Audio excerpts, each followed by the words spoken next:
Welcome back to the Corner of Story and Game, where we delve into the art and science of storytelling in game design. I'm your host, Gerald Ford, and today we're exploring the complexities of crafting authentic character arcs within branching narratives. Joining us is Emily Grace Buck, a seasoned narrative designer with over 25 years of experience in the entertainment industry, including 15 years in game narrative specifically. She is most recognized for her work at Telltale Games on titles such as The Walking Dead and Batman: The Enemy Within. And she is currently the studio narrative director at EA Dice on Battlefield. Emily, thank you so much for joining us today. Of course. Thank you for having me. I'm so happy to be here. And it's taken us a little while, but you finally came in and found your place by the fire in a comfy chair over there. So it's time to start swapping some stories. Let's lead in with your journey into game development. It's a unique and interesting one. Transition from background in theater and acting into narrative design. What inspired such a shift? And just kind of walk me through your origin story. Yeah, of course. I think for me, first of all, what I find really interesting is that the origin story I have of starting in theater is actually not all that unique for game narrative folks, especially people who end up going into narrative design. I can't tell you how many people I've met who have either worked professionally in theater or were at least theater kids in high school performing in their musicals, Shakespeare plays, etc. I think there's a very big crossover between people who enjoy putting themselves out there and trying to bring something to a live audience, and people who then want to bring a story experience to players in games through player agency and narrative construction. So I encourage people all the time, even adults who I work with now in narrative writing, to take an acting class. I think things like improv classes are really, really helpful, but I'm already going on a tangent and we're like 1 minute into this podcast. So I'll get right back. I started working as an actor. I was actually a child actor. I was performing in musical theater productions professionally, starting when I was like 10 years old, studied ballet, studied martial arts, voice singing, everything like that. And I was really, really into it. I went to NYU for my undergraduate degree, got a BFA in drama. And while I was there, was in a bunch of plays, started focusing on dramatic writing as well as acting, and realized pretty quickly I didn't actually want to be an actor. I'd enjoyed it, and I'd enjoyed working in that field as a teenager, but at the end of the day, I didn't want to be the one in the spotlight, and I didn't even necessarily want to be the one on the stage. I wanted, kind of like I was saying earlier, to create experiences for other people. Everything got really ruined for me in university when I started dating someone who was into tabletop RPGs. And I was like, oh my God, I can just do this at my kitchen table all of the time instead of needing to get cast in a Broadway production. And I can take other people on this journey with me. I got really, really into dungeon mastering, did a lot of World of Darkness stuff and Salted and Home, and realized, oh my goodness, if there is a way for me to figure out how to work in video games, I want to find it. I was a theater teacher in the New York City public school system for a few years, and then went back to start on a master's in education at Brooklyn College, where I focused for my thesis on educational games and wrote a few RPGs for kids. And I didn't end up finishing that degree because I got hired by a game company. And it's just kind of all been, I guess, more of a normal path from there. That's so cool. You were DMing. I love hearing about tabletop experience of narrative designers because there really is a strong connection there. But I'm curious, when you were DMing, were you playing homebrewed stuff? Were you building your own worlds, or were you playing out of the box modules, Forgotten Realms? I was initially really resistant to out of the box modules. I just wanted to come up with my own stories, but later embraced doing more of that because you can learn from it, the kind of story construction and showing you how to guide players on a path instead of them just wanting to talk to the random goblin in the corner and going off on an adventure you never expected. Really, really helps. Although I also think, again, for anyone who's interested in doing narrative design and narrative writing, running tabletop RPGs is incredibly instructive because you learn the kind of things that players really want to and really do not want to do, and how to delight people, and put things in front of them that seem tasty, that seem interesting, that they want to chase after, instead of stuff that you want them to chase after. Yeah, it's brilliant. And I've heard so many stories from people in similar roles as yours of the things they've learned from running tabletop games that are applicable to narrative design. So, but theater as well. There's also a really compelling bridge between performance and narrative design.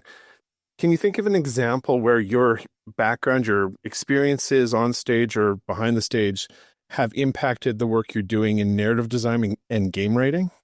Oh, all the time. Every single day, I use what I learned in acting school. So I studied predominantly at the Stella Adler Studio of Acting in New York City through NYU. And the type of acting that they teach is a variation on method acting, or the Stanislavski method, but it's very based on psychological action. So every single line that you have or action that you take as your character is driven by some deep need to get something from another character or the situation that you communicate through not just the words you're saying, but the intention behind them, the subtext that you have. And again, the psychological actions of something like begging or pleading or seducing or persuading or convincing, in order to get someone to do what you want them to do, which is kind of the core of how we interact as humans, if you look at it at a really base, slightly skeptical level. But when you're designing characters and doing narrative design, that's exactly what you're doing at all times. You're thinking about the impact of one character on another and of what it is that the player actually wants to do in order to affect these other characters to achieve their gameplay goals. So every time I'm writing dialogue, I'm constantly thinking about it through that lens, not just of what's the most interesting thing for them to say here or what's the gameplay need. And yes, you should be thinking about both of those things, but also what is it the core of this character really needs in that moment, and how are they trying to communicate that to the other character? And then ideally, you either write that down or go to the voice recording session if you're in a game that has voiceover, so that you can also help communicate that through your performance directors and VO directors to the actor. That very naturally leads us into the topic of the day, which is how do we create authentic character arcs in such a complex thing as narrative design, where there's so many moving pieces and variables that are moving around. So I think what you touched on there is really the hot rail, the thread that goes through this whole conversation, that piece of psychology, that piece of understanding of human nature. But let's pick away at it. Let's start at the beginning and follow this breadcrumb. Crafting authentic character arcs inside of branching storylines is challenging, like I said. So what, in your opinion, are the fundamental elements necessary to ensure that the character development stays consistent and believable, regardless of the paths? Absolutely. So when you're working on a story with a lot of branching, where there might be different variants of characters depending on player choices, and this can include the player character, I like to think about it as, what are the different masks that these characters can wear? What are the different versions of themselves that they put forward into the world? Now, this can be something as simple as code switching, or literally someone who, when affected by another character or a scenario, goes through a massive personality change. But with all of us, we act differently in different scenarios in our lives. Like, I speak to my husband differently than I'm speaking to you right now, differently than I'm speaking to an associate director at work compared to a junior writer. And none of that's wrong and none of that's bad. Just we have different ways that we interact with other people. And we have things that we know are in our core that we do every day. Like, every day I wake up and I like to write in a gratitude journal. And if I missed a day of that, it would probably be really surprising. But I've also had a day where I've gone and jumped out of an airplane with a parachute. And is that normal in character for me? No. Did my husband convince me it would be really fun? Yes. And I did it. And things like that exist within who I am as a person. And if we're really wanting to write a well-rounded character, that'll be there for them too. So it's good when you're designing them, not just to think of their bio of kind of their ideal version of who they are, but look at what's the wiggle room? How do they show up in different spaces? When you're doing things like writing sample lines in really early character development, think about how they talk to people of different status. How do they talk to their sibling or their best friend versus their boss versus someone that they see as an underling? And start to think about that early enough that by the time you get to actually designing scenes and scenarios for them, it feels like second nature. And I'm not even getting into role-playing rails yet because I'm going to address that in a later question. But just thinking about the core of the person and the fact that we aren't static, so your character shouldn't be either. That makes sense. How do you account for the further you get down a branch, like say they're very divergent and the character, an NPC perhaps begins to change the further you go down one of the other branch or the other, there's going to be shifts in their voices. There's going to be shifts in how they would react to a psychological event. How do you account for that or track that? I think, first of all, it depends on how big you want your game to be. The further that you're branching characters and the further that their personality can diverge, the more you are going to have to write, the more you're going to have to record, the more you're probably going to have to shoot, animate, etc. So as you're making these choices, be aware of your production reality, first of all. And when you're thinking about that, think about, is this really going to hit home? Is this important enough to the player for me to make this gigantic change in this character? So that's the boring, like, money and production and numbers answer. But then if you've gone, yes, this really, really is worth it to me. Obviously, if there is content that you can use on both branches to keep the character more consistent, or if you have many, many branches, any of them, that's good because it does help ground who that person is. But realistically, we do change when faced with really big events in our lives. And when it comes to events in video games, they usually are larger than life. Now, of course, there are plenty of exceptions to this now, especially in the cozy genre. But in general, video games tend to have gigantic life or death stakes. Characters pass away. They go through horrible shit, and they don't have to come out of that unscathed. It's actually more interesting and more natural if they potentially don't. So again, the more you can think about that ahead of time of like, oh my goodness, this person is the most important person to this character, and this is how they act the most naturally around them. If you kill off that character like in front of them in a horrible way, allow that to affect how you write them. Use empathy towards your own characters. Think about how they would respond differently based on the things that have happened to them. And in addition to that, how they respond to different people about those things. Because the way they talk to their best friend about the fact that their lover got killed is probably going to be really different than how they talk to the person who killed their lover. That's smart. That's smart. In order to go so far down those paths, like you mentioned, like having a strong bio, how important is it to identify that core self, the kernel of the character, so that you can branch? Like, and how do you do that? Do you have techniques that you like or tools, like from a crunchy point of view?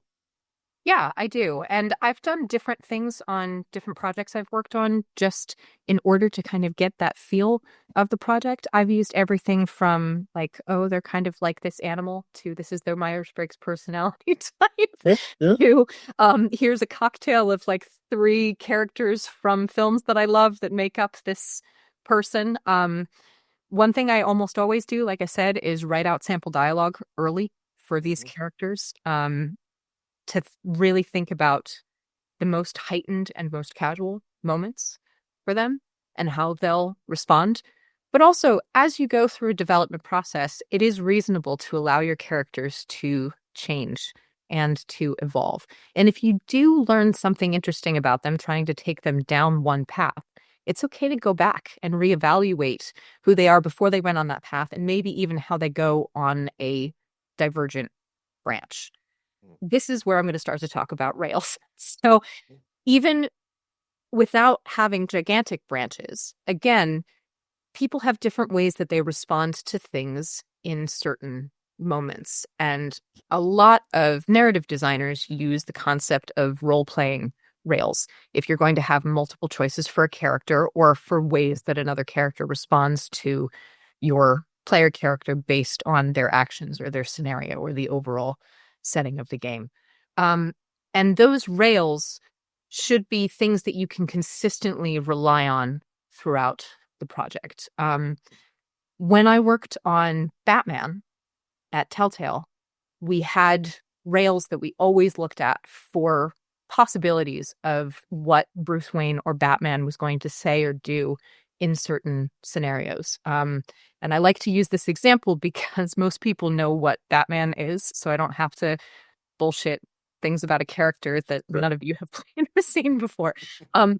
But the ones we used, and I'm not using the exact names of them, but were essentially to look at Batman as the Dark Knight. So the kind of person who violent ends absolutely justify the means, will probably go kind of dark in how he handles something, not super worried about hurting or offending other people as long as it eventually achieves the right end.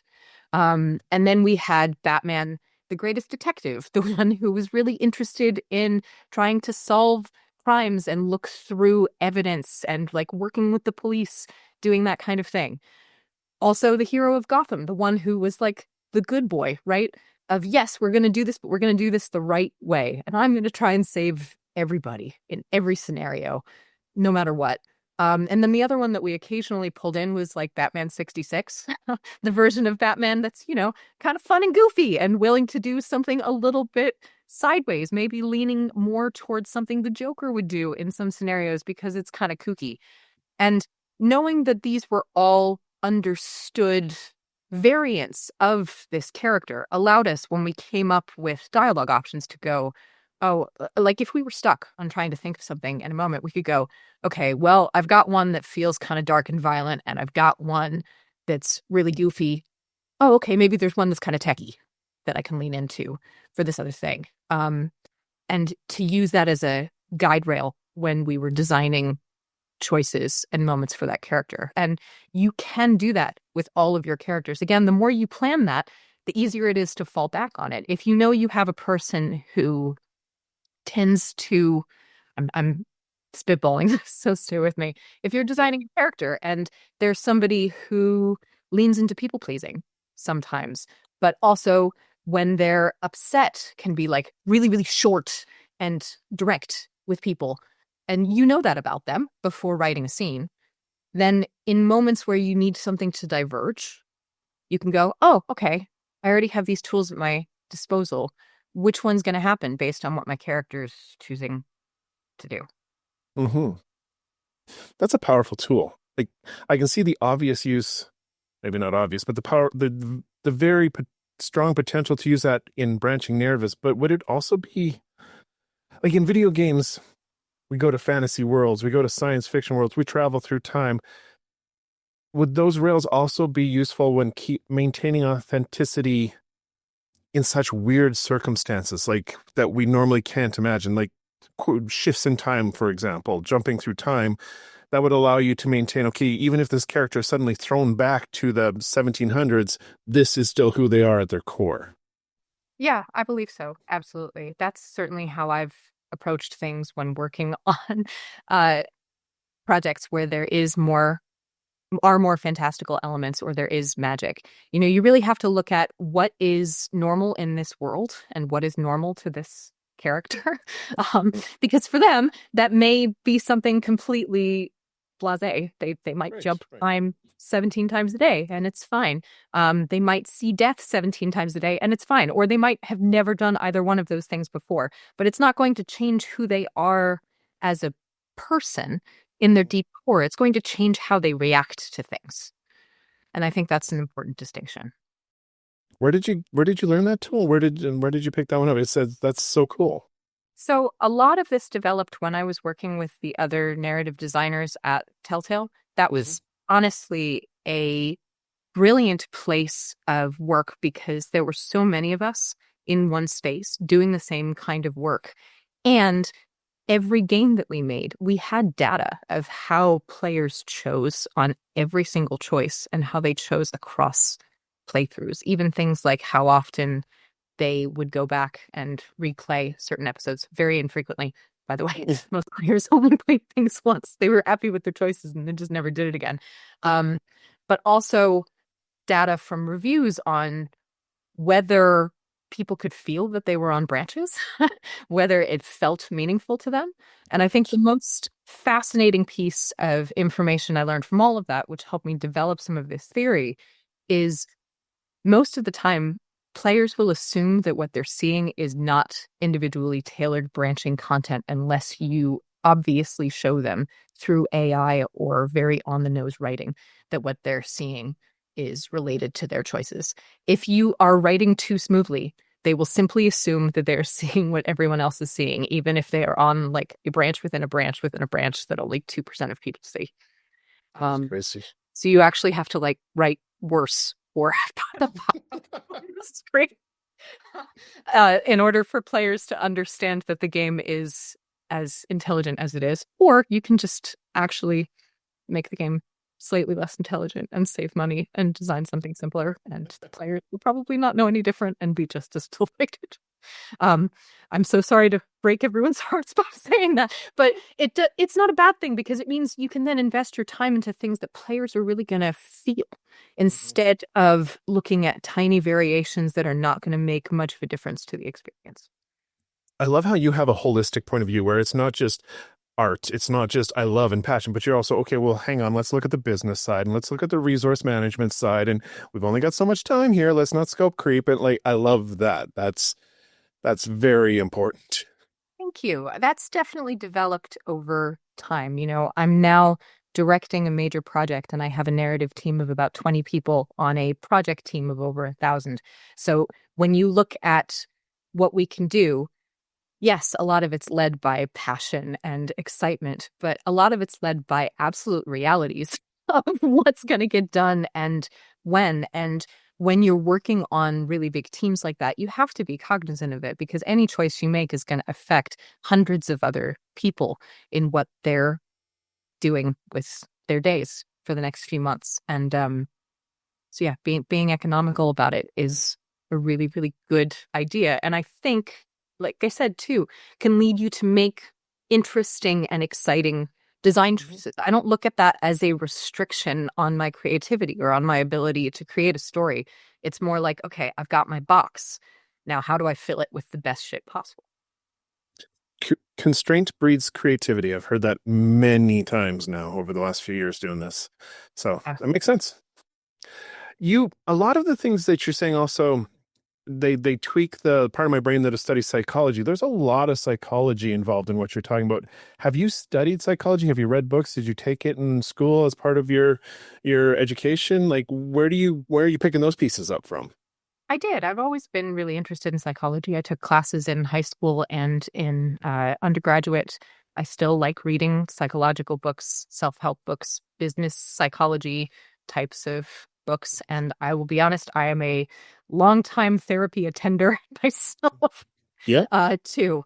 I think it's a brilliant thing to understand yourself and understand others better. I'm also just fascinated by people. I think empathy is one of the strongest tools we have as human beings. And the more we can relate to one another and learn, the better our lives are going to be. And the more we can use that in games, the better we can encourage our players to think about other people and their place in the world. And I sound a little bit lofty when I say that, but really, I think doing so improves your experience of life. And if I can do that for people, amazing. It's been a good day.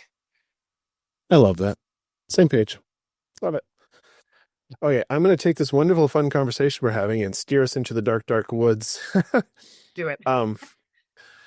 There's a topic that comes up so often that I almost dread bringing it up now, but player agency. It's always, whenever you're talking about branching narrative, there's always that, what about player agency conversation? When we talk about these two things of creating an authentic character art and allowing player agency, and the two of them meet, how do you maintain that? Can you maintain that? Do you just burn the whole thing down? What do you do? So I think one of the most important things about player agency in a video game is being really honest with your player about what they do and do not have agency over. You don't have to give them agency over everything. They don't usually want to have agency over absolutely everything. There are things that can and should happen in your world and in your game without the player having complete say in that moment, because you do need a story to move forward. You do need things to happen. And in general, players do actually want things to happen. They want the world state to change. They want to be taken on a journey. Yes, they want to drive a lot of it, but they're not just sitting down and writing their own story for a reason. They're playing yours, right? So I don't think we need to be afraid of player agency. I think that's one of the many tools in our box to try and create a really, really good game. If you're running into a place where you're like, oh my God, this character, I'm afraid they're going to become a completely different person because of the agency I have given to my player. Why are you letting the player determine that much about that character? Why is that not the player character? Why does that character not have any of their own agency? This is usually the trap. And you start to see this, let's be honest, especially with more marginalized characters where you're like, oh no, they're the romance option. They're the sidekick. They're the one whose life is going to be completely ruined or made because of what the player is doing. How can you add some balance to that? How can you give them a little bit more say in what happens to them? You can still give the player say over what happens, but does it need to be like live or die? And yes, sometimes it does. Sometimes the player gets to like decide which one of two characters lives or dies, or like execute somebody or something like that. And that's fine. That totally should happen. But if you want characters to continue, you have to think about their stake in their future, just like you would thinking about your friends' stakes in their future. Like, you're not expecting to go out to dinner with your friend and that they will leave substantially different depending on how your conversation went most of the time. I mean, sometimes we might have to have a fight over dinner. Don't take me the wrong way. But we don't go through life expecting that we will be able to manipulate everyone we meet. And I don't think we should expect that we will be able to do that as a player character either. That makes sense. That makes complete sense. What I'm from a craft point of view, coming at this from a craft point of view, what does the editorial process look like for that? Like, do you throw it all out on the page and then cut, or do you start from an outline and build out from it? I'm like personally, and I'm not asking general for the whole. How does Emily do it? Yeah. So I personally, especially if I'm working alone, I am not the kind of person who writes one version of a scene and then creates variants of it. I am the one who starts out with, this is a flowchart from the very beginning. I will say that I still use paper Post-it notes and post them all over my office like I am a crazy person solving a crime, but really I am putting a scene together with the different variations of what I think could happen and would feel good. Because I know it works for some people, the idea of like, this is the one canon version that I started with, and then here's the variations. But for me, I just don't think that way. That's not even how I really approach scenarios in my life. I don't walk in thinking this is the one path through this moment. I'm like, okay, here's the 17 different ways I could handle this. Here's the 50 different ways they could respond. And then go. I will be honest, I'm working on trying to write a novel right now, and I'm having trouble with it because I don't like that there's only one way and it's for happening.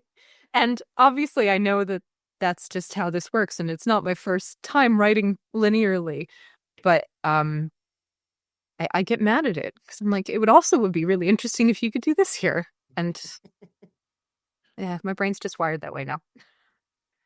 So you got to fire up itch and make a visual novel or choose. We're just gonna end up taking like all of my very small free time if I do that. So you're a plotter, not a pantser, is what I'm hearing. Let's say so. A little bit of both, to be honest. I would say I try to have as much of a plot as I can. And now working on the kind of scale of games that I work on, you can't pants. So many other people working with you. But I think when it comes down to smaller moments, leaving room for just kind of momentary brilliance is also really, really important. Nice. So I'm a bit in between. Gotcha. And to bring it back to the topic at hand, maintaining that cohesive, authentic character throughout their arc as part of that process, as part of considering the plot that you're building. Yes. Yeah. That's always critical. And again, it can be, as you go further into a project, various versions of those characters, but always with those important pieces you've defined early at their core. Cool. All right. Well, let's bring the core topic together and put a little bow on it or a pin in it or whatever we want to do here with it. Post-it note. Oh, I like that. Flavor. I like that for flavor. I want to know what novel you're writing. Hang on, screw this. We're going to go completely off track. It's my podcast. We can do what I want. What? Tell me, you're writing a novel? Where'd that come from? That's cool. It's something I have kind of avoided through most of my professional career, focusing more on writing games and television stuff. But just to please myself, I'm working on writing a kind of modern fantasy novel. My weird elevator pitch is what happens if your Hogwarts owl never found you and then they find you at 35. Ooh, that's cool. I'm excited. If you need beta readers, let me know. Oh, thank you. I appreciate that. It's a cool idea. I love urban fantasy, modern mythology stuff. It's right up my alley. Very cool. Yeah. Oh yeah, it's sorry. very much my kind of thing. And I admit, since moving to Northumberland in northern England and marrying a man whose name is Lancelot, I've just leaned even further. You went all the way in. I did not do this on purpose, but I would also say that people who have known me since being a small child are not surprised. Very cool. Very cool. I love it. Okay, sorry. We're putting a bow on this thing here. The narrative designers, as we've been talking about, grappling with the complexity of managing all these branching paths, maintaining character authenticity, to bring it all together. Can you share for those young writers who are trying to do this, what are some tools, techniques, tips? If you were to boil it down to one, even just so I don't completely rob your brain, what is the most important thing to pass along to them? Make your characters as human as you possibly can. These are people. They're well-rounded individuals who have relationships, who have lives before coming into your game, who probably have a life after leaving the story of your game, who have relationships with characters other than just your player character. Think about fleshing that out and write it down. Take so many copious notes, take ideas, ask other people on your development team for ideas too. One of the most brilliant strategies I've seen is if you have a piece with a bunch of characters, assign a writer to each character who you feel really, really gets them, and can own kind of their journey throughout the game so that their voice isn't complicated by 7 or 8 different people. If you're working on a larger project, if it's just you, congratulations, you get to own every character. But maybe think about them in slightly different ways. Practice creating characters often and taking them through different scenarios. Create games in Twine, do things like that. I still prototype in Twine frequently. I think it's important. And if you really, really don't know how a character could react, again, going back to that tabletop stuff, assign the people in your writing team or on your dev team, or grab some game designers or anybody who will listen to you and role play the scene, DM it, see what happens. Amen. I love the idea of using tabletop role-playing games to prototype narrative early in the process. That's brilliant. It works. And I think it's an underrated way of putting things together. My favorite example of that is The Expanse novels. Mm-hmm. A lot of that world was created through it was online role-playing, not tabletop, but through dozens of people working on a server together to create it. And then look at the beautiful thing they were able to make. If you ever want to come back on the podcast, that's a topic I have been dying to talk with somebody about, and I haven't got around to, is prototyping narrative using tabletop for digital games. Like there's a lot there that people haven't explored, but put that aside. I could talk a little bit about it. I don't know that I'm an expert in it, but it's one of the many tools that I use to put things together. But yeah, if you ever want to talk, I'd be happy to. Cool. Alrighty. Well, that's the end of the core stuff. That's the crunchy bit. So people who like to bail out early, now's your time. But there is a question I ask everybody who comes on the show, and you said you might have listened to one or two, so you've probably heard me ask this question before, but now it's your turn. So the question is, in my opinion, there is a magical space at the intersection of story and game, obviously, but also theater, improv, comic books, movies, music, all of these things where we can all just get together and hang out. There's a fellowship, a shared language. If you agree with me, and not everybody does, but if you do, what is the magical thread that holds us together? Human interaction is what I think it is. It's not just being human, but it's what we do and how we exist in a space, how we interact with the game, how we interact with each other, how we listen, how we see. I feel very strongly that game and narrative, the Venn diagram of the two is a circle. Yeah, it's a magic circle. Yeah, exactly. So yeah, I think it's human interaction. That's my answer to that. Fantastic answer. I'm sorry, did I cut you off? No, tell me all about it. I can riff on it for an hour probably, but that's not correct. That's beautiful. Love it. I love it. I keep asking this question. I keep getting surprised every time, it seems. That's fantastic. That's a good one. Oh yeah. That's it. Before we wrap up, I do like to open up a little space. If there's anything you want to signal boost, anything you're working on or have worked on you want to talk about, or conversely, where can we find you online? Sure. So I mentioned earlier that I have a Substack. You said you subscribe to my Substack, which is really fantastic. If anyone else wants to subscribe to it, it's called Foraged Fables. As you can hear, I'm a little bit nerdy. I like the idea of finding stories. I like history. But I mostly talk about writing, craft, and leading teams with a little sprinkling of whatever the hell I feel like talking about. Scuba diving. Yes, I talked a lot about scuba diving. I've been learning how to scuba dive and I've really, really enjoyed it. Very cool. Had a surprising number of comps to leading a team, which I was not expecting.